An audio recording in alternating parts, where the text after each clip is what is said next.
지금 보시는 이 물고기는 다들 한 번쯤 봤을 수도 있는 심해어인데요. 마치 나는 네 속이 훤히 들여다 보인다니까 이라고 말하기에 딱 좋은 물고기인 것 같은데, 놀랍게도 이 물고기의 눈을 보시면 이거 눈 아닙니다. 응? 눈이 아니면 뭐야? 라고 궁금해할 것 같은데, 눈처럼 보이는 이건 바로 콧구멍이라고 해요.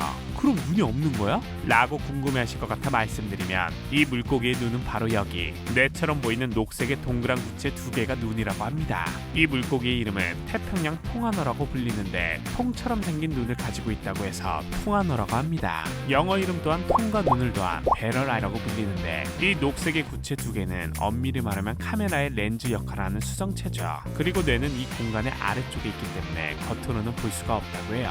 통화너의 눈을 자세히 보면 마치 쌍안경처럼 보이지 않았나요? 실제로 통화너의 눈은 쌍안경처럼 멀리 볼 수 있지만, 또 쌍안경과 마찬가지로 시야가 좁다고 합니다. 하지만 통화너는 거의 위만 바라보며 살기 때문에 시야가 좁은 게 큰 문제가 되진 않는다고 해요. 그런데 이 물고기가 위를 바라보는 이유는 먹잇감이 자신의 위쪽에 있기 때문이라고 하는데요. 통화너는 평소에 600m 이하의 깊은 바닷속에서 양쪽 지느러미로 차분히 앉아 동시에 위쪽을 향한 두 눈으로 먹잇감을 쫓는다고 합니다. 그런데 통화너가 사는 곳은 약광층으로 햇빛이 거의 들지 않는 곳이라고 해요. 그래서 이 영역에서 사는 해양 생물들이 눈으로 먹잇감을 찾기란 쉬운 일이 아니라고 할 수 있는데, 여기 통화너는 유난히 큰 수정체를 가지고 있기 때문에 심해에서도 빛을 잘 탐지할 수 있다고 해요.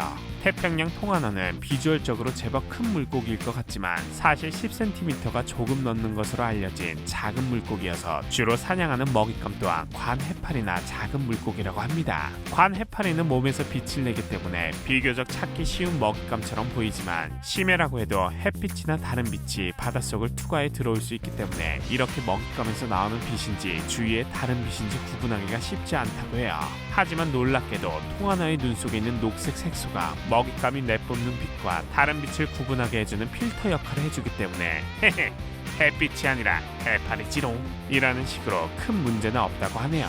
그런데 여기서 재밌는 사실은 심해어를 연구하는 많은 학자들이 태평양 통화너는 제가 봤을 때 관해파리의 먹잇감을 훔쳐먹고 있습니다 라는 추측을 했는데요. 관해파리는 작은 물고기 같은 먹잇감이 자기의 촉수에 다가오면 독을 쏘아서 사냥하는데, 이때 통화너가 해파리 촉수 사이에 들어가서 독에 당한 먹잇감을 야무지게 훔쳐먹는다는 얘기였죠. 이걸 가능하게 하는 게 바로 머리에 투명한 돔이라고 합니다. 이 투명한 돔과 그 안을 채우고 있는 투명한 액체가 방패 역할을 해서 통화너의 예민한 눈이 해파리의 공격에도 무사할 수 있기 때문에 다 차려진 밥상에 숟가락만 야무지게 올리는데, 놀랍게도 통화너의 이 특별한 투명 머리에 대해서 알려진 건 비교적 최근 일이라고 합니다. 실제로 예전에 통화너를 묘사한 그림들을 보면 이 투명돔에 빠져있는 걸 볼 수 있는데, 심해어를 연구하는 생물학자 제프리 드라젠에 따르면 초기에 발견된 통화너들은 해저에서 그물을 끄는 방식으로 물고기를 잡는 트롤어업을 통해 발견되었고, 트롤어업의 특성상 통화너의 투명돔이 손상을 입기 쉬웠기 때문에 막상 발견된 순간에는 투명돔이 제거돼서 처음부터 없었던 것처럼 보였을 거라고 하네요. 이후 카메라와 원격 제어 잠수정이 발전하면서 드디어 이 투명돔을 관찰할 수 있게 된 거죠.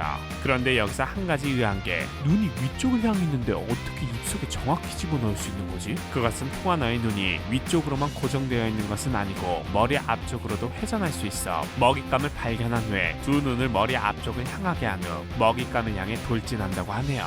오늘은 속이 훤히 들여다보이는 물고기 태평양 통화너에 대해 알아보았습니다.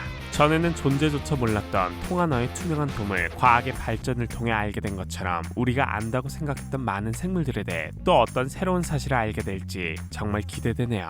코코브라가 준비한 이야기는 여기까지였습니다. 재밌게 보셨다면 구독과 좋아요 부탁드립니다.